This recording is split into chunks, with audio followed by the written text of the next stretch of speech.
Hi, friends. I have today to read parts of Two Bobbies again. Now, we read this story yesterday in class, and it's the true story of Hurricane Katrina, friendship, and survival. So, as a reminder, one good technique readers use to get better at reading is to reread. And the reason we do that is because it really helps us understand something we might have missed the first time. And it's just a great strategy for us to learn and practice, and it's something we'll do a lot during reading this year. So today we're going to reread parts of Two Bobbies to help us think more deeply about parts of this book. Okay? All right.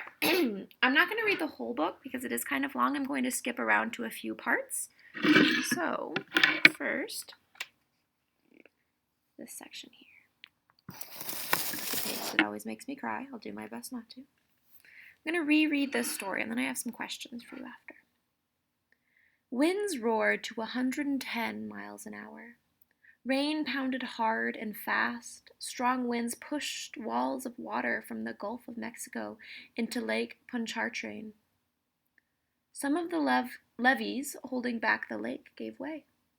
Water poured into the city deeper and deeper. People who had stayed through the storm were finally forced to leave their homes. They had to say goodbye to everything they loved. Many were told they could not take their pets. Bobbie and Bobcat were left behind. Bobbie had been tethered with a length of chain. Bobcat stayed by her side. Together, in the silent heat, they waited for help to come.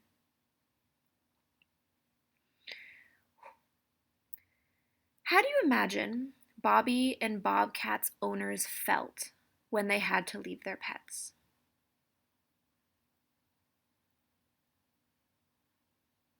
How would you have felt if you were asked to do that? Take a minute and think about it. How would you have felt if you were asked to leave your pets behind?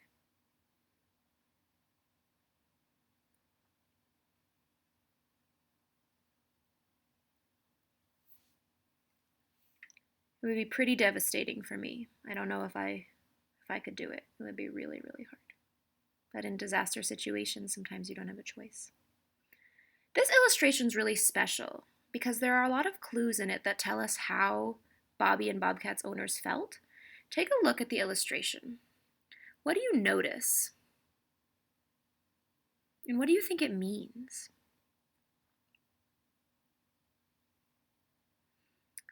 I'm noticing that there are bowls of food and water over here. And to me, that makes me think Bobbie and Bobcat's owners were trying to do whatever they could to keep them alive. Even if they weren't allowed to take them, they tried to give them what they needed. I noticed that Bobbie has a chain tied to her leash, which makes me think that the owners didn't want her to run away in the dangerous waters. I noticed that there are no people anywhere, probably because everyone's had to evacuate at this point. And then the water, you can see, is almost as high as the porch at this point. So those were just a few things I noticed. I wonder if you noticed anything else. All right, let's look at another page.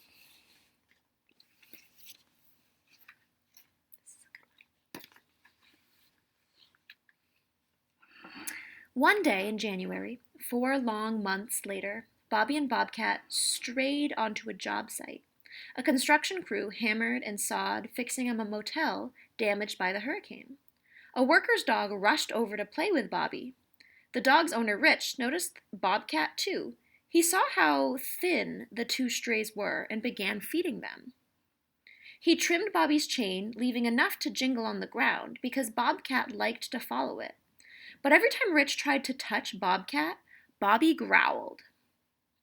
After a week of caring for the two Bobbies, Rich got some bad news when his boss came to the job site.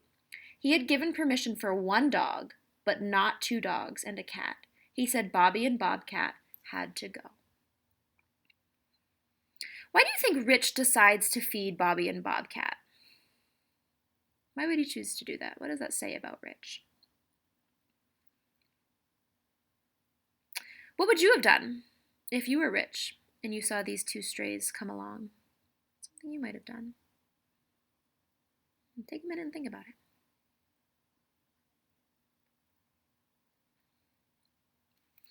I'm going to reread the second paragraph on the page because there's a few things in it that are kind of interesting and I want to know your ideas about it. It says, he trimmed Bobby's chain, leaving enough to jingle on the ground because Bobcat liked to follow it. But every time Rich tried to touch Bobcat, Bobby growled. Why do you think Bobby growls every time Rich tries to touch Bobcat?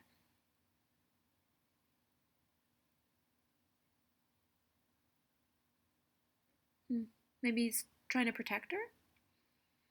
Or maybe she's trying to protect him?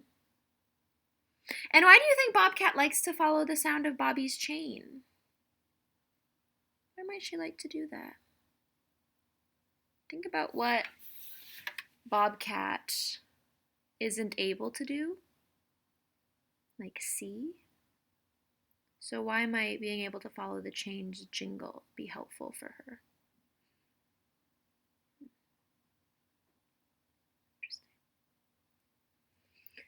So this book gives us lots of things to think about, and I hope that you took a moment to really consider the questions that I asked you today. Now, your job for Seesaw is to answer at least one of the questions I asked. Now, again, those are on your work assignment, the 4 different questions that I asked in this story, and I'd like for you to answer at least one of them. You can do more than one, that'd be awesome, but I'm asking you to do at least one. Then, of course, you can move on to your dear time. All right, friends, I hope to see what you say, and I'm excited to see what your thoughts are. Thanks for watching.